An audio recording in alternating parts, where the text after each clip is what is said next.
Guys, ആമസോണിലും ഫ്ലിപ്കാർട്ടിലൊക്കെ sale start ചെയ്യാൻ പോകണം. അതുമായിട്ട് ബന്ധപ്പെട്ട് ഒന്നുകൊണ്ട് ടിപ്പുകൾ പറഞ്ഞിട്ട് ഞാൻ പെട്ടെന്ന് പോകാം. നമുക്ക് എല്ലാവർക്കും അറിയാം, ഈ സെയിൽ എന്ന് പറയുന്നത് ഏകദേശം ഒരു 50% പരിപാടികളും ചെറിയ പറ്റിപ്പാണ് അല്ലേ. എന്നാലും സെയിൽ എന്ന് കേൾക്കുമ്പോൾ നമുക്കൊരു വെപ്രാളോ. അതാണ് ഈ ഡിജിറ്റൽ യുഗത്തിലെ ഒരു മാർക്കറ്റിംഗ് ട്രിക്ക്, ഫോമോ എന്നൊക്കെ പറയും. അതായത് ഫീലിംഗ് ഓഫ് മിസ്സിംഗ് ഔട്ട്. നമുക്കിങ്ങനെ ഒരു സാധനം ഒരു ബെസ്റ്റ് ഡീലാണ്, കിടിലൻ ഡീലാണ്, ഇത് നമ്മൾ വാങ്ങിയില്ലെങ്കിൽ ഭയങ്കര നഷ്ടമായി പോകും, അവരിത് വാങ്ങും ഇവരിത് വാങ്ങും, എന്നിട്ട് ഞാൻ വാങ്ങിയില്ലെങ്കിൽ എനിക്കത് വലിയ നഷ്ടം, എങ്ങനെയുള്ള ഒരു ആങ്സൈറ്റി നമുക്ക് ജനറേറ്റ് ചെയ്തിട്ട് നമ്മളൊന്ന് ചിന്തിക്കാൻ പോലും സമയം തരുന്നതിന് മുന്നേ നമ്മളെ കൊണ്ട് ഇത് അവർ വാങ്ങിപ്പിക്കും. സോ ആ ഒരു ആങ്സൈറ്റി ട്രിക്കിനകത്ത് നിങ്ങൾ വീടായിരിക്കുക. നിങ്ങളുടെ നീഡ് എന്ത്, നിങ്ങളുടെ വിഷ് എന്ത്, അതായത് നിങ്ങൾ അത്യാവശ്യം എന്ത്, നിങ്ങളുടെ ആഗ്രഹങ്ങളുണ്ട്, അത് നിങ്ങൾ ആദ്യം തിരിച്ചറിയുക. എന്നിട്ട് അത്യാവശ്യപ്പെട്ട സാധനങ്ങൾ മാത്രം വാങ്ങാൻ തീരുമാനിക്കുക. പിന്നെ ഈ സെയിലിന്റെ പേരിൽ ഇവർ കാണിക്കുന്ന ചില നമ്പർ എന്താണെന്ന് വെച്ചാൽ, ഈ സെയിൽ തുടങ്ങുന്ന കുറച്ച് ദിവസങ്ങൾ മുന്നേ ഇവർ ഈ പ്രോഡക്റ്റിന്റെ പ്രൈസ് നല്ല രീതിയിലും കൂട്ടിയിട്ട് സെയിൽ സ്റ്റാർട്ട് ചെയ്യുമ്പോഴത്തേക്ക് ഇത്ര ശതമാനം ഡിസ്കൗണ്ട് എന്ന് പറഞ്ഞിട്ട് ഇത് വീണ്ടും പഴയ പ്രൈസിൽ തന്നെ വിൽക്കാനിടും. സോ അപ്പോൾ നിങ്ങൾ എന്തെങ്കിലും സാധനങ്ങൾ വാങ്ങാൻ പ്ലാൻ ചെയ്യുന്നുണ്ടെങ്കിൽ അതിന്റെ റേറ്റ് നിങ്ങൾ നേരത്തെ ഒന്ന് നോട്ട് ചെയ്തിട്ട് എന്നിട്ട് ഈ സെയിലിന്റെ ടൈമിൽ അതിനേക്കാൾ റേറ്റ് കുറച്ചാണോ കിടക്കുന്നത് നോക്കിയിട്ട് വാങ്ങുക. വേറൊരു സംഭവം, ഇവർ ചിലപ്പോൾ ഒരു പ്രോഡക്റ്റിന് 60% ഡിസ്കൗണ്ട് എന്ന് പറഞ്ഞിട്ട് ഭയങ്കര ഡീലായിട്ട് കാണിക്കും. അപ്പോൾ ആക്ച്വലി ഇതിന്റെ 60% ഇതിന്റെ MRP വില എന്നാണ് 60% ചിലപ്പോൾ കാണിക്കുന്നത്. ഈ ഡീലിന് മുന്നേ ചിലപ്പോൾ 50% ഡിസ്കൗണ്ട് ആയിരിക്കും ഓൾറെഡി ഇത് കിടന്നത്. അപ്പോൾ നിങ്ങൾക്ക് ഇൻ എഫക്റ്റ് ഒരു 10% ഡിസ്കൗണ്ട് ഓരോ പ്രോഡക്റ്റിനും കിട്ടുന്നുള്ളൂ. പിന്നെ ഓഫ് കോഴ്സ് ചില സാധനങ്ങൾക്ക് എന്തായാലും ഉറപ്പായിട്ട് നല്ല ഡീൽ വരും. അപ്പോൾ ആ ഡീൽ നിങ്ങൾ നോക്കി നിങ്ങൾക്ക് അത്യാവശ്യപ്പെട്ട സാധനങ്ങൾ മാത്രം വാങ്ങാൻ ശ്രമിക്കുക. വെറുതെ നിങ്ങളുടെ പൈസ വേസ്റ്റ് ആക്കാതിരിക്കാൻ ശ്രദ്ധിക്കുക. പിന്നെ മറ്റൊരു കാര്യം ഞാൻ ശ്രദ്ധിച്ചിട്ടുള്ളത്, നമ്മൾ ഈ സെയിൽ ഡേറ്റ് കഴിഞ്ഞാലും കുറച്ച് ദിവസത്തേക്ക് ഈ സെയിലിന് കിടന്ന അതേ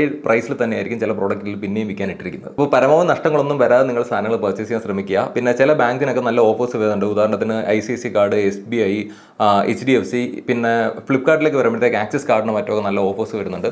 അപ്പോൾ ഈ ഏതെങ്കിലും കാർഡൊക്കെ ഒപ്പിച്ച് വെച്ചിട്ട് നിങ്ങൾ സാധനം വാങ്ങാൻ പ്ലാൻ ചെയ്യുക. അപ്പോൾ കുറേ കൂടെ ഡിസ്കൗണ്ട് ചിലപ്പോൾ കിട്ടാൻ സാധ്യതയുണ്ട്. പിന്നെ പ്രിവിലേജ് കസ്റ്റമേഴ്സിനാണെങ്കിൽ കുറച്ചുകൂടെ ഏർലി ഡീൽസ് കിട്ടാൻ സാധ്യതയുണ്ട്. അതായത് ഇപ്പോൾ ആമസോണിനാണെങ്കിൽ പ്രൈം മെമ്പർ, ഫ്ലിപ്കാർട്ടിനാണെങ്കിൽ ഫ്ലിപ്കാർട്ട് പ്ലസ് മെമ്പർ, അങ്ങനെയുള്ള മെമ്പേഴ്സ് ആണെന്നുണ്ടെങ്കിൽ കുറച്ചുകൂടെ നേരത്തെ നിങ്ങൾക്ക് ഡീൽസ് അവൈലബിൾ ആയി തുടങ്ങും. അതുപോലെ പാതിരാത്രി ഉറക്കം ഒഴിച്ചിരുന്നാൽ മാത്രമേ ചിലപ്പോൾ ഡീൽ കിട്ടും. ബിക്കോസ് ഇതെല്ലാം ലിമിറ്റഡ് സ്റ്റോക്ക് ആയിരിക്കും, പെട്ടെന്ന് തീർന്നു പോകും. സോ ഇമ്പൾസീവ് പർച്ചേസ് നടത്തുന്ന നിങ്ങളുടെ കൂട്ടുകാർക്കൊക്കെ വീഡിയോ ഒന്ന് ഷെയർ ചെയ്ത് കൊടുക്കുക. ഒരു വർഷം പല പേരുകൾ പല തവണകളായിട്ട് ഈ സെയിലുകളെല്ലാം നടക്കുന്നു. അപ്പോൾ നിങ്ങൾ ബുദ്ധിപരമായിട്ട് നീങ്ങുക. ഓക്കെ, നീ നോക്കിയോ ചേച്ചന്റെ വില കുറവാ.